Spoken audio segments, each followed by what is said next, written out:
Hey fam, if you are middle-aged, and guess what? 50 is really not middle age because it's rare that anybody makes it to 100. People are dying in their 70s and 80s, which means 35-ish is middle age and up. By that time, we should all have learned some lessons in life, and we should all know what we want out of life. You should have some decency about yourself, some respect, and some grace. And you should not be living like a teenager at that point, right? So if you are, take stock. You still running around here sleeping with people, sleeping with men with no type of commitment, then you're foolish. You still running around here half naked, going to clubs, thinking you're going to find Mr. Right there, you're foolish. I'm not saying it can't happen, because it probably has. But overall, if you're looking for a certain type of brother, which is a righteous brother, you ain't going to find him in no club. And if you were righteous, you wouldn't be there either, because that is definitely a den of sin. It's dark. The music is sexy. People are drinking, and most likely they came there high as well. And it's very sexually suggestive, the music, the dancing. So if you up in there looking for a man, you looking for a one-night stand, when you gonna get tired of that? When are you gonna get tired of that?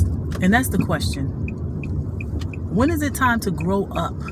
When you've been doing the same old unproductive stuff for years and it has not benefited you, when do you stop? When do you stop?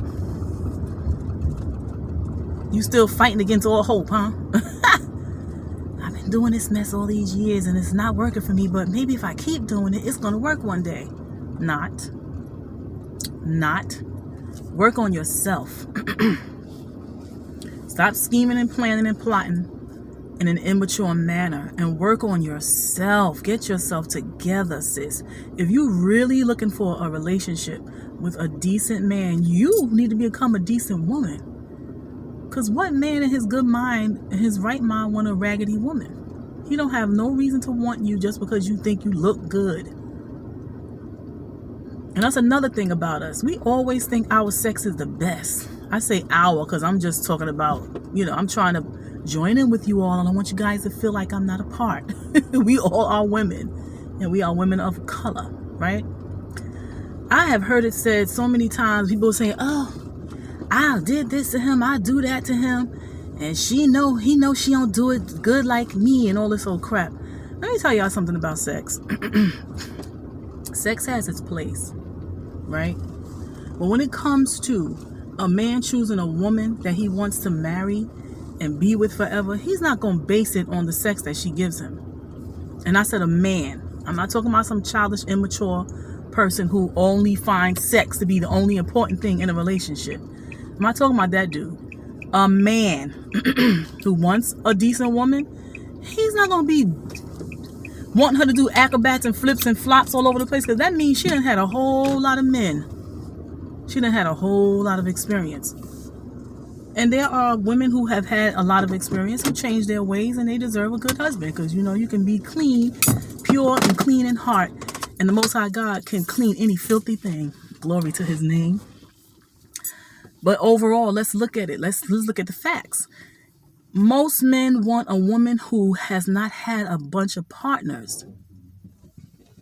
And if you're still doing that up into your 30s and 40s and 50s, something's wrong. Something's really wrong. I don't know what you're trying to find, because you're never going to find it like that. Not anything good is going to come from living like that. And running around here talking about what you're going to do to somebody's man to take them from them. Sex ain't nothing. Sex is nothing. Especially when you're using it as just an activity for your leisure. When you're using it for that, it's nothing. You're not the only woman in the world who know how to move and do this. And I don't even want to talk that nasty talk, because I'm not filthy like that. I'm a virtuous woman, so I don't speak like that. But you're not the only woman that know how to do these tricks in bed. There's so many women. So what makes you different? What would set you apart that make that man say, I want to wife her? And it ain't got nothing to do with sex. Trust me. Trust and believe it ain't gonna have nothing to do with sex. So you running around here trying to get your sex game up because you think that's gonna keep a man. It never has. The beauty of a woman and what she looks like on the outside, her banging body and her good sex, these things have never kept a man. Never. Especially if he don't want to be kept. So you're looking at material things on the outside, aesthetics that don't even matter, and people talking about, oh, be a great lover. That stuff ain't keeping no man. These men have had many of great lovers. They ain't wife not one of them. Ask them. Talk to them. She was fun to play with, moving right along. She's not wife material, moving right along. Are they right to use up their bodies and then think they're supposed to get this nice, proper woman as well? No, they're not. But overall, for us to have a decent relationship, we all need to be decent, right? Both of us need to be decent so we can attract who we are. You attract who you are. You attract who you are. And that's a fact. That's a fact. So I'm just saying this to get a message out to us ladies who are out here still doing the same old when you was a teenager. You acting like your teenage daughters and your young daughters, hanging out with them, taking them to strip clubs and partying with them, drinking with them. Grow up. Grow up. Grow up. And if you don't, then I guess you're going to be stuck getting little boys. You're never going to gain a man like that. Peace, love, and blessings.